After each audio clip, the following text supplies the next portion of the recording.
You're about to enter a story not just of music, but of meaning. A journey that begins in the neon-lit chaos of 1970s New York, where a young musician with the band Blondie chases fame. But instead, he was to find something far stranger. Let's explore the thin line between coincidences and the occult here on Things Visible and Invisible.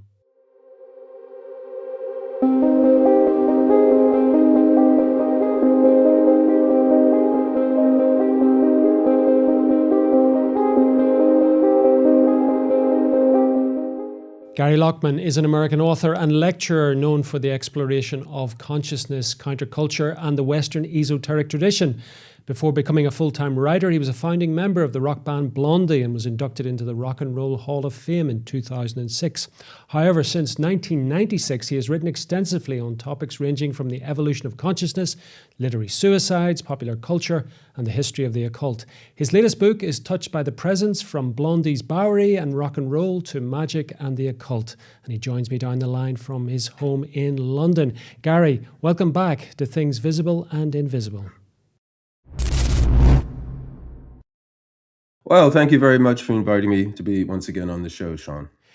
So, Gary, you have now written a sort of memoir of your first 40 years. I suppose you've been asked this question a lot of times, but how does one sort of transition from performing with Blondie on stage, one of the biggest rock bands of its time, to suddenly becoming an expert, a devotee of all things strange, wonderful, esoteric, and occult? Well, funny you should ask, because that's the theme of the book that's just come out. It basically answers that question, how I went from playing in rock bands like Blondie and Iggy Pop and my own band back in the day.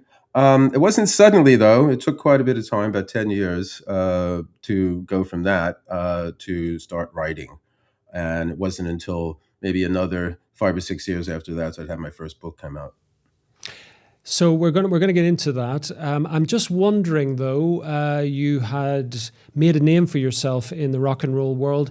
Was it very difficult to convince people that you were actually a writer of these kind of esoteric subjects? Well, the first person it proved the most difficult to convince was myself. In the first place, I always wanted to be a writer for some strange reason. I started out writing poetry first before I started playing music. And I actually wound up playing in Blondie because I was living in New York in 1975. So it's more than 50 years ago. And I was writing a lot of bad poetry, not consciously trying to make it bad, but subsequently I came to understand it was pretty bad, and starving and living this kind of poet's life. And Clem Burke, who had started playing drums with Blondie just then. I mean, Blondie was nobody back then. This was just the very, very beginning of all that thing. And so, long story short, their bass player quit, and Clem asked me if I would, audition, and I kind of sort of almost could play. So what happened is the writing poetry transitioned into writing songs. But then it took me a good 10 years from when I stopped playing music, which would have been in the early 1980s, so about 82, to about 1991, 92, when I started getting articles and book reviews published. In terms of your life trajectory, I mean, was music and performance, was that something which was on the cards when you were growing up? Was that something sort of in your family? Did you come from a showbiz family? Oh, no. I absolutely no. I came from what's known in the States as a blue-collar family, so working class, although it's not quite the class system. And my parents were from, the greatest generation. My fathers, they grew up during the Depression and, World War I.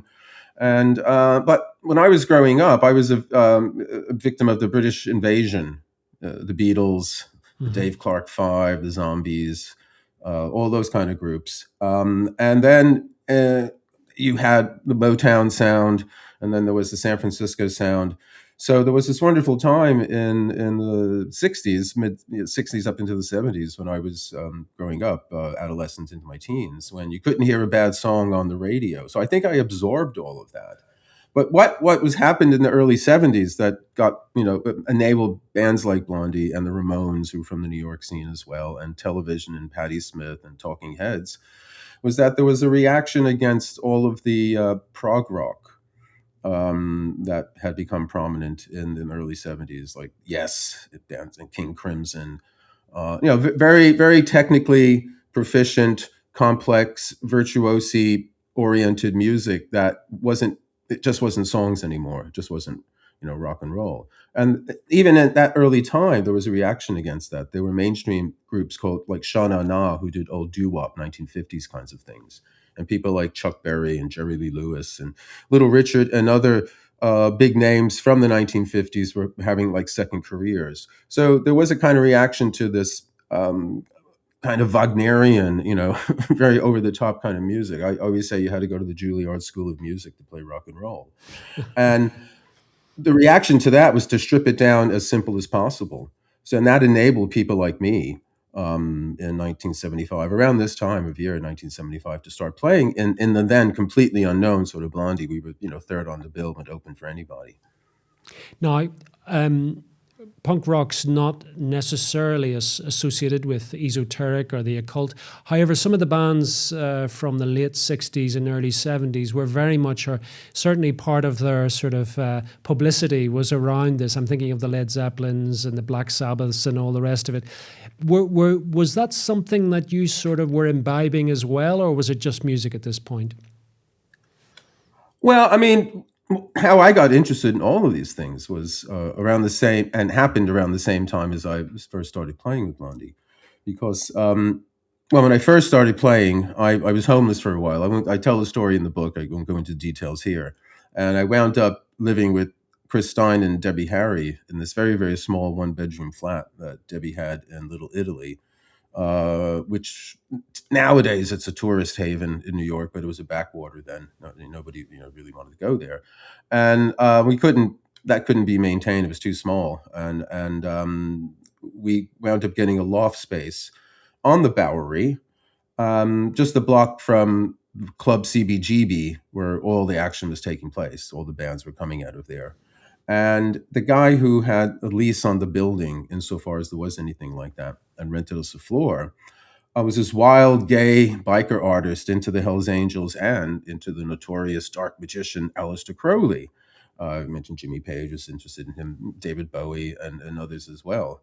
And I had never was interested in any of that kind of thing. I read a lot. I was reading like books like on existentialism and Nietzsche and things like that. And I was into H.P. Lovecraft and weird fiction writing, but I didn't take the occult magic seriously.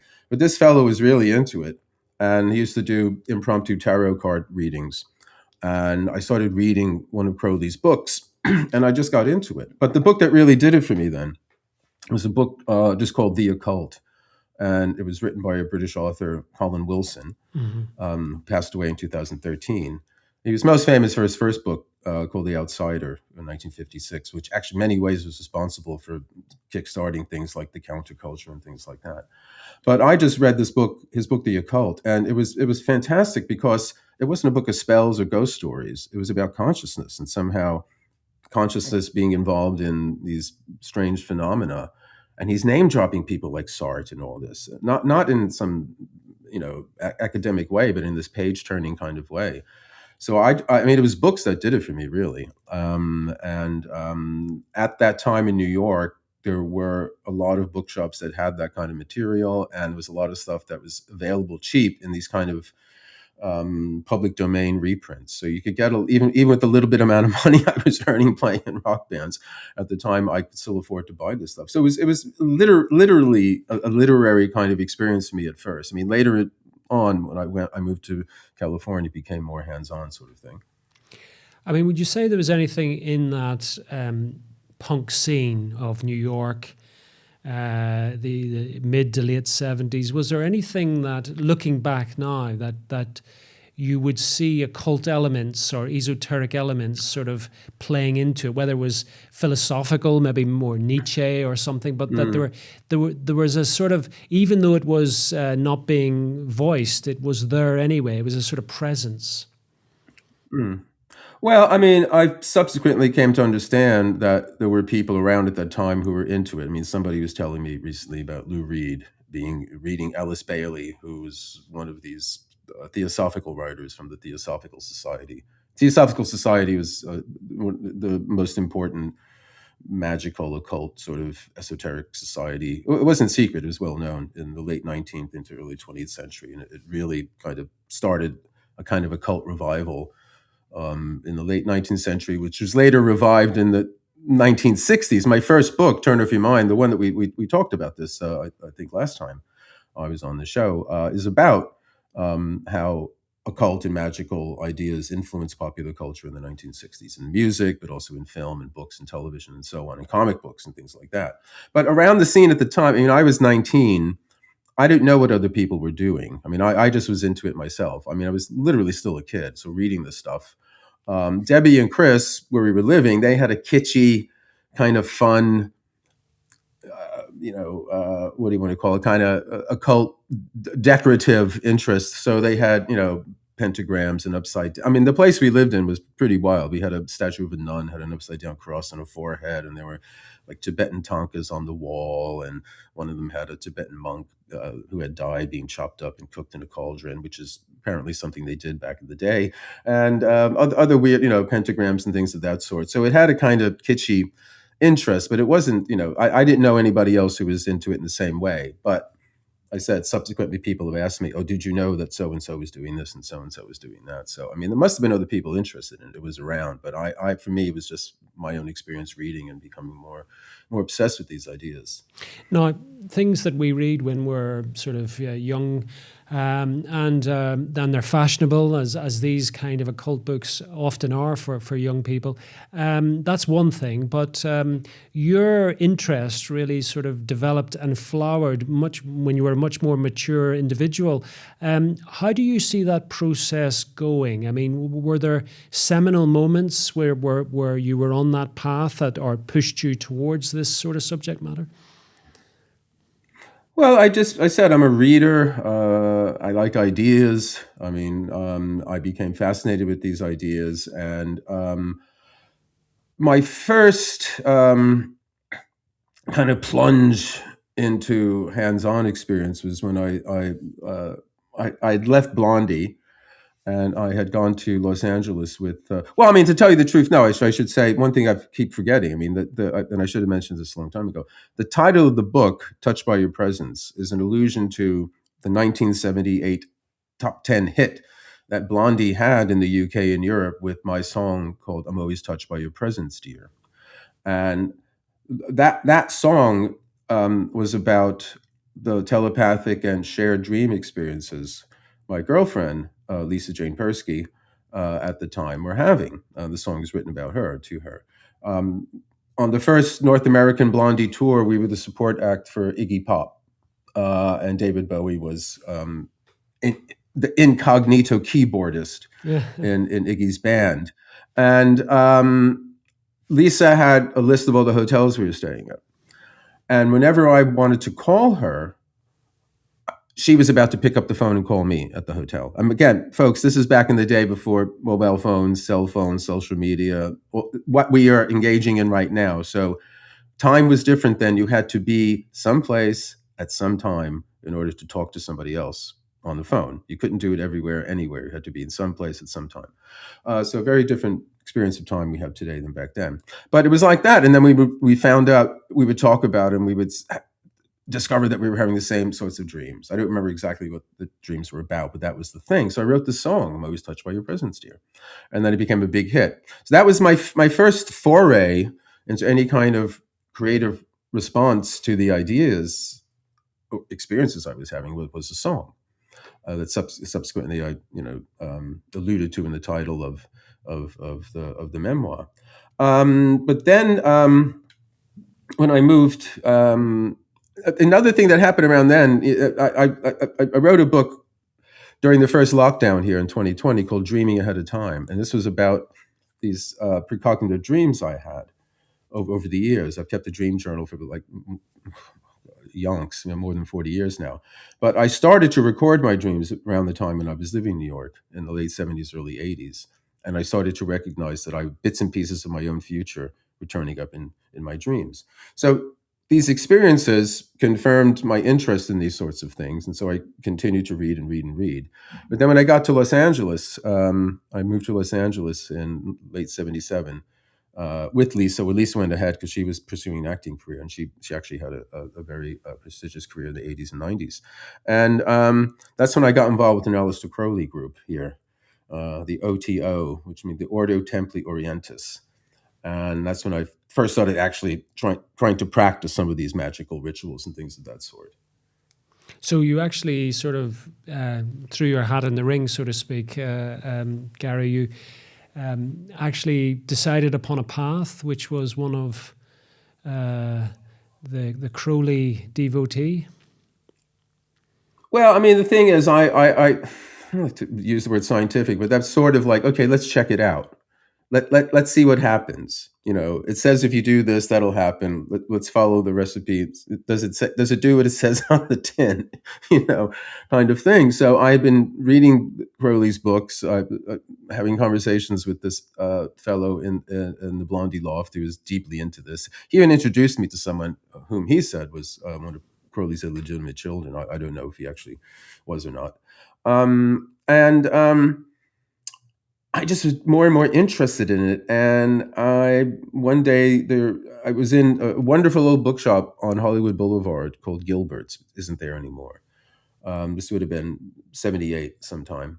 And people like Kenneth Anger, the experimental Crowleyite filmmaker, and Jimmy Page and David Bowie and others frequented this place because they could get rare editions and stuff like that. But again, back in the day before social media, there was the old-fashioned, bulletin board up, and someone had put a thumbtack into an index card, and there was advertisement for a Crowley group.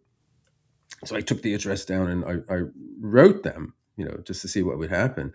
And a day or two later, there's a knock on my door, and this unprepossessing fellow is asking me if I'm ready to commit myself to the knowledge and conversation of my holy guardian angel, that is the occult path for the Western magical tradition. Crowley had his own, and he went in a very wilder tearaway tradition. But that's fundamentally it. You could say it's getting in touch with your true self or your higher self or something along those lines. So I had to think about it for a minute. I mean, it was sort of like a Jehovah's Witness asking you if you wanted to join the club right then. But I said, okay, let's go for it. So I threw myself into it, and I got some interesting experiences. But the thing about, how should I say this? I don't want to alienate anyone out there who's interested in Aleister Crowley, but if you know Aleister Crowley's philosophy, it's do what thou wilt shall be the whole of the law. And so there's a sense in which if you are following your own will, if you're following your own destiny, you have this unimpeded path, this unimpeded orbit. And if anything happens, it's other people. They've gotten in the way. Sadly, this is something that can be easily abused, and at least the people around I was in context with doing this, it struck me that that's what was happening. But I'm a very innocent, forbearing, understanding fellow who's ready to give the benefit of the doubt. So it took me a while to figure this out, but Lisa, my girlfriend, she twigged these guys as losers from the start. So my first experience of the people involved wasn't that good, and also after a while, I grew rather tired of Crowley. I mean, if you know anything about him, he's a self-obsessed egoist, and he's a good storyteller. But all roads lead to Crowley after a while. So I broke away from that after about a year or so, and I lost interest in magic per se.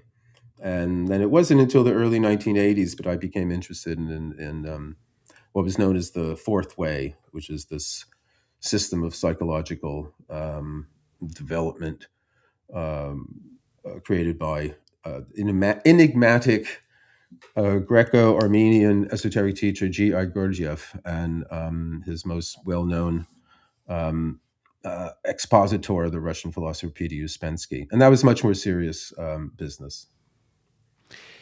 I mean, in recent times, there's been a lot of speculation and a lot of debate about Hollywood.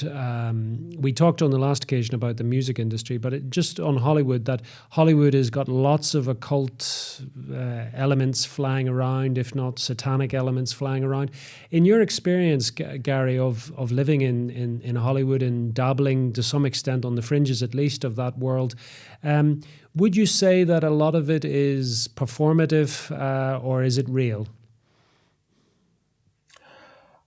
Well, I mean, a lot of people get interested in this sort of thing, and they like the bling in some ways. They like how it looks and the aesthetic of it. Some people become serious about it. Some people get into it, especially the magic side or the guru side for power.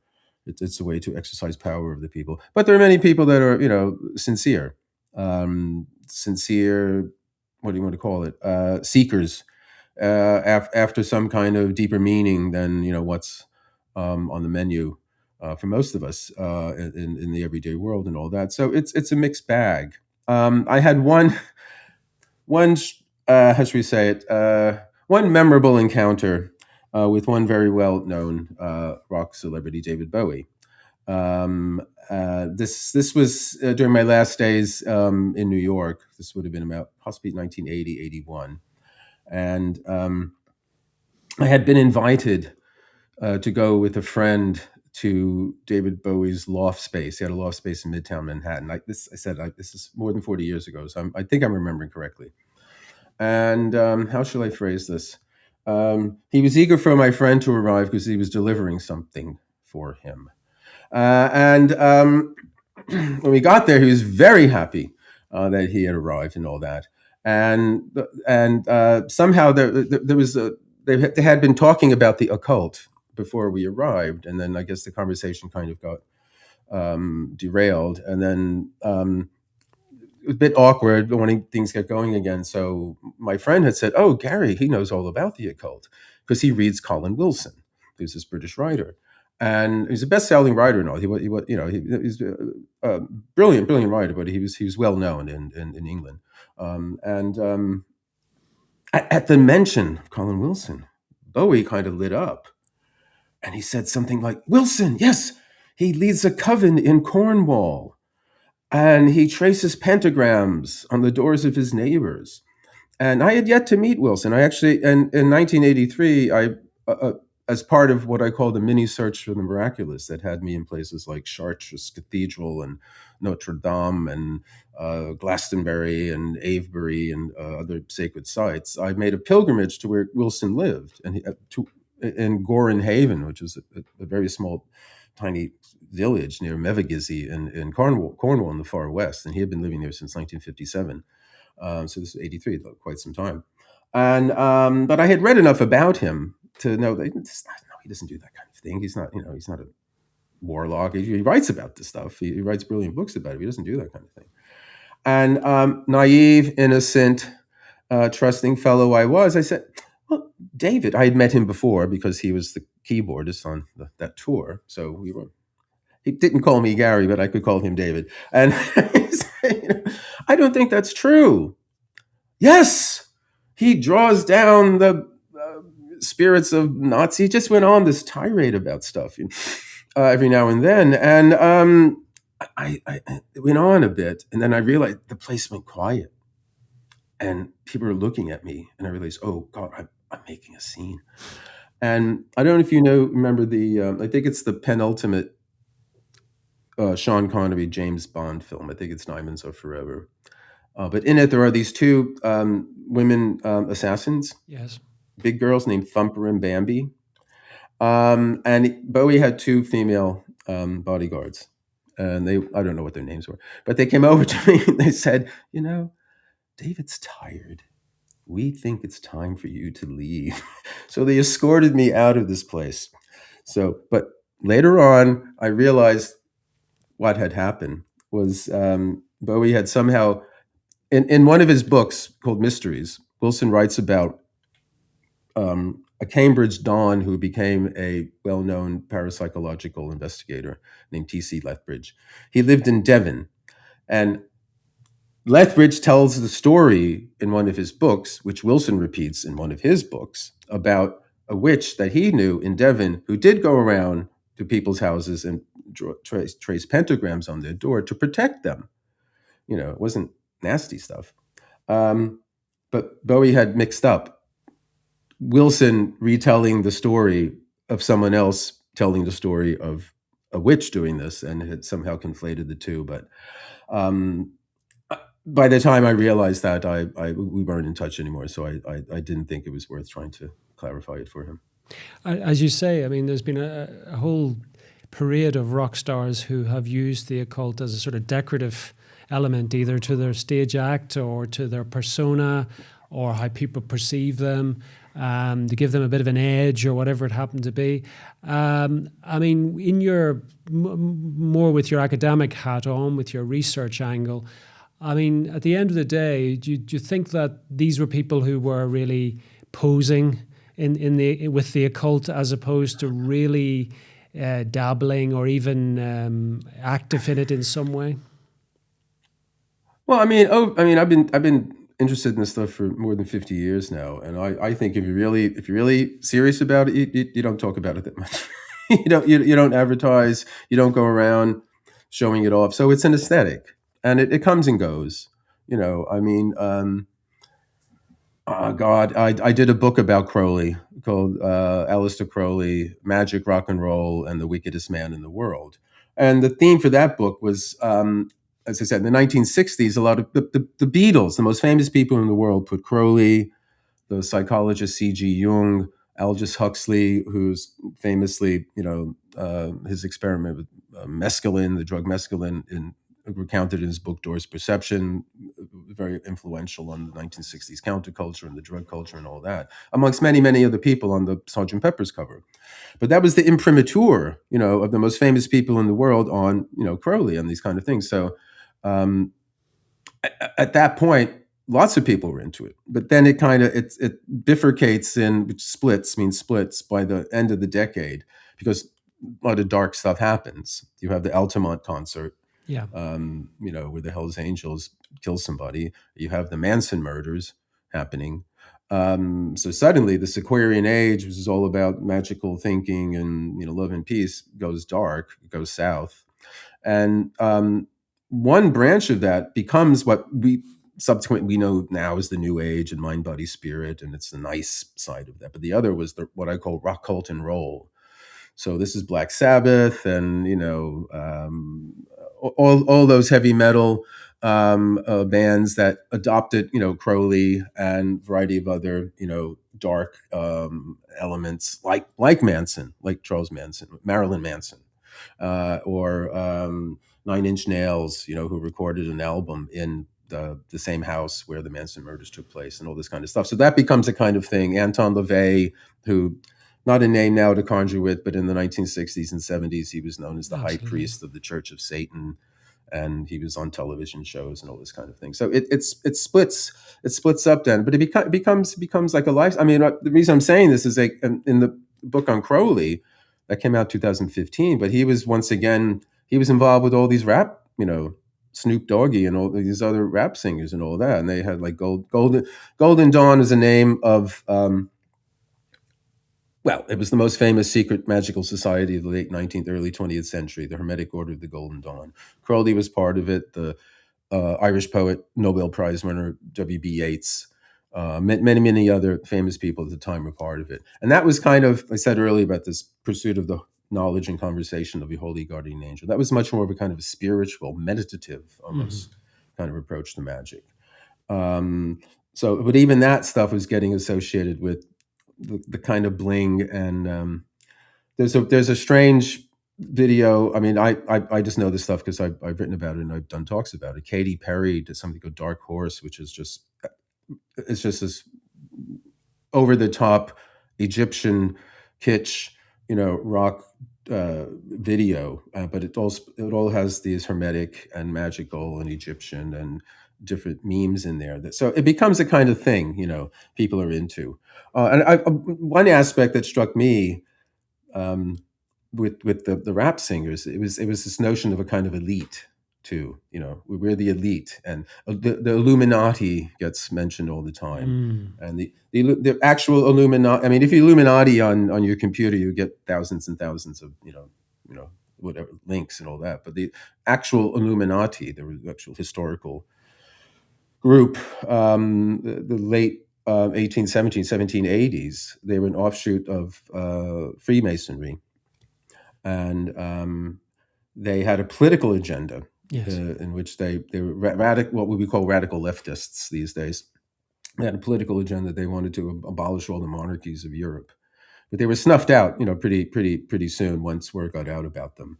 And it actually was a bad thing to happen because, understandably, all the monarchies indiscriminately banned all Masonic kinds of things.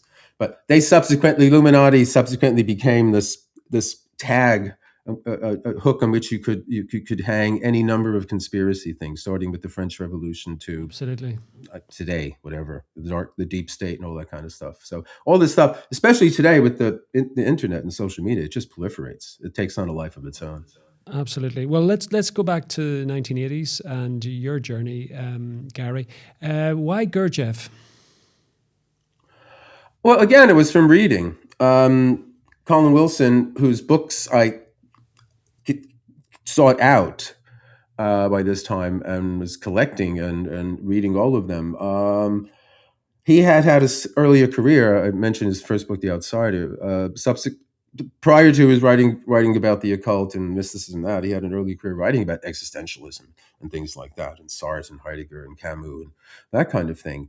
And he relates Gurdjieff's central idea about how human beings live in a kind of what we consider to be a waking state, which is actually not it sounds blasé and cliche, but it's a kind of form of waking sleep.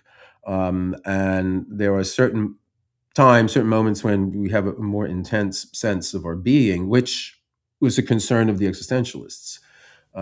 If you know your Martin Heidegger, the German philosopher of the 20th century, he said that human beings suffer from what he called Seinvergessenheit, which is a wonderful German word. It means being forgetfulness.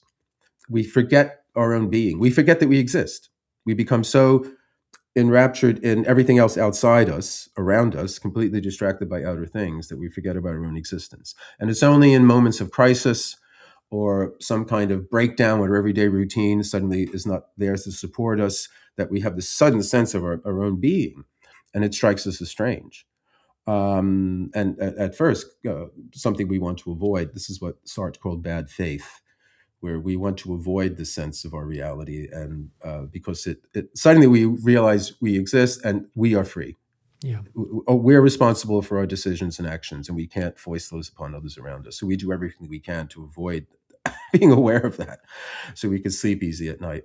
So in his own way, and through a totally different kind of system, having nothing to do with the guys I just was talking about, Gurdjieff was aimed at somehow inducing these kinds of states of wakefulness. And then he would go a step further from that experience into being able to maintain it.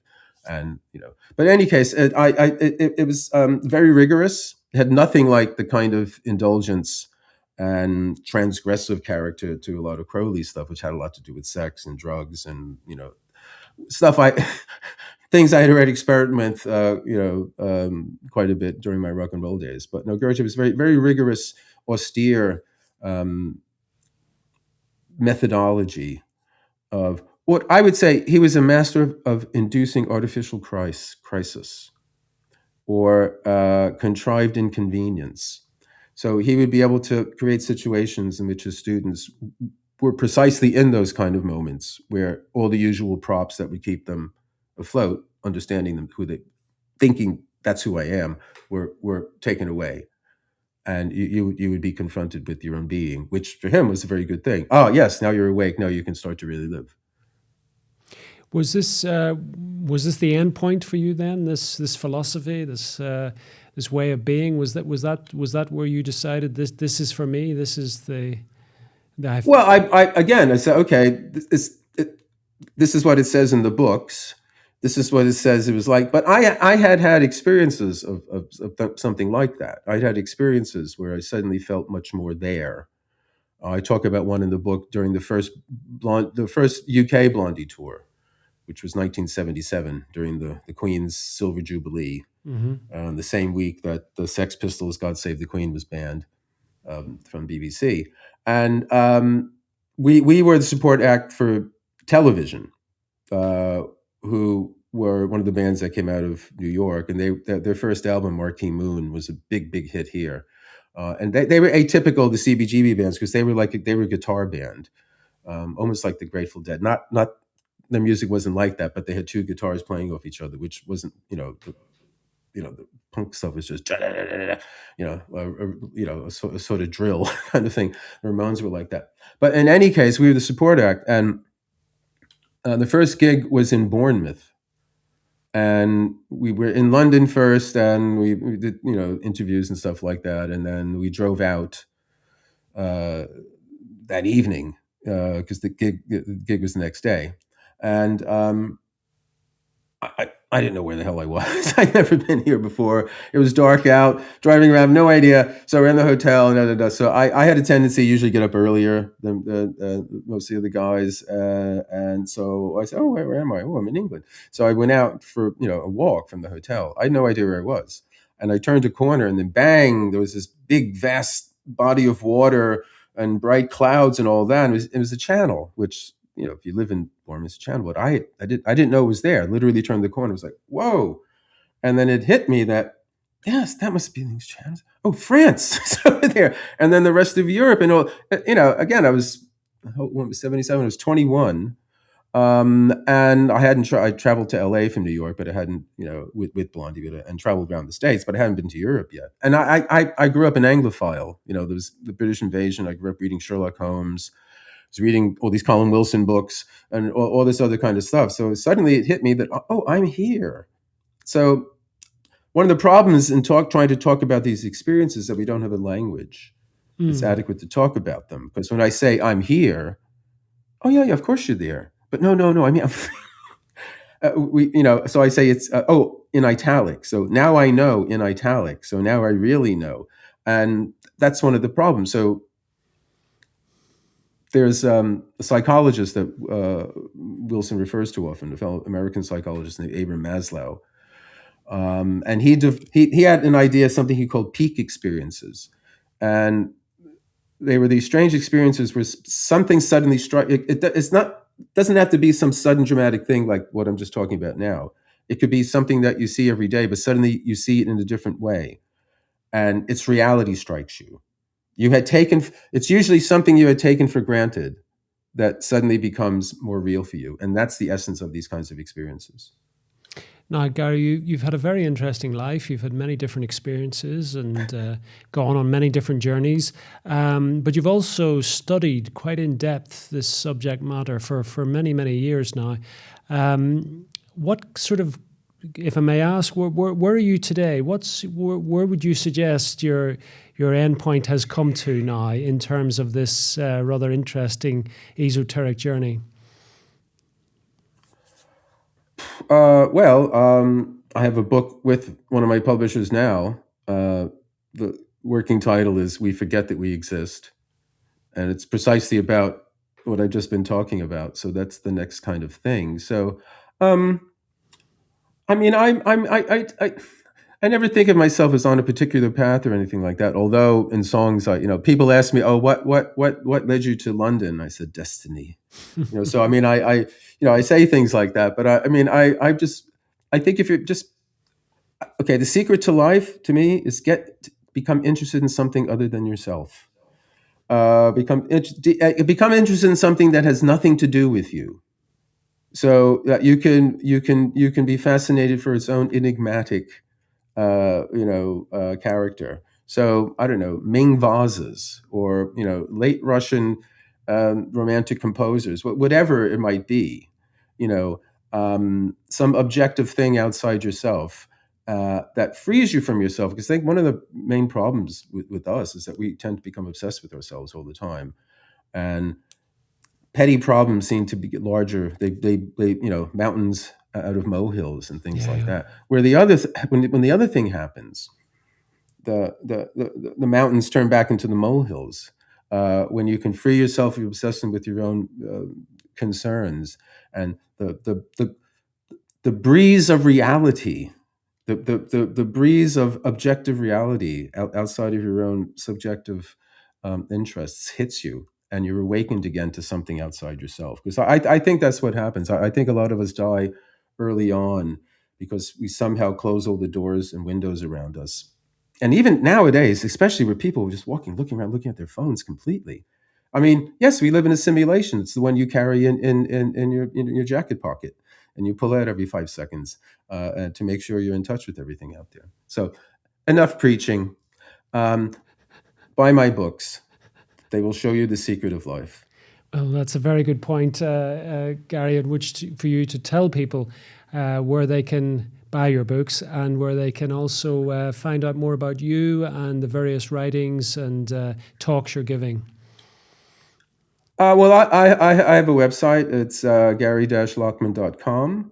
There's a lot of articles on the blog there, and there's links to all my books and some background material and links to things online. There's actually, if you on YouTube, there's a short film one of my sons made to promote the book, and it's called Touched by the Presence, a film about Gary Lachman. Max Jones Lachman, my son, give him a plug. It's a 4-minute film, and it's actually quite good. I think he has potential. And yes, but you can get my books anywhere you get good books. Don't go where you get bad books. Gary, thank you so much for coming on Things Visible and Invisible. Absolutely my pleasure. Thank you. Thank you for joining us on another episode of Things Visible and Invisible. We're dedicated to uncovering phenomena that challenge our understanding of reality, from ancient enigmas and paranormal encounters to scientific anomalies and forgotten histories. If you enjoyed this journey into the mysterious and unexplained, please consider subscribing to our channel and hitting the notification bell to stay updated on future explorations. Have a personal experience or story that aligns with our investigations? We'd love to hear from you. Visit our website at tvi.show and reach out through our contact form. While we can't feature every submission, we review them all, and your story might be featured in an upcoming episode. To support our continued investigations, please consider becoming a Patreon supporter or channel member. Your contributions make these explorations possible and give you access to exclusive content, early releases, and monthly behind-the-scenes discussions with our team. Don't forget to check out our merch store. We've got everything from TVI-branded t-shirts and hoodies to stickers and coffee mugs, perfect for showing your support while keeping the mysteries close. Thank you for watching, and we'll see you next time as we continue to explore the things visible and invisible.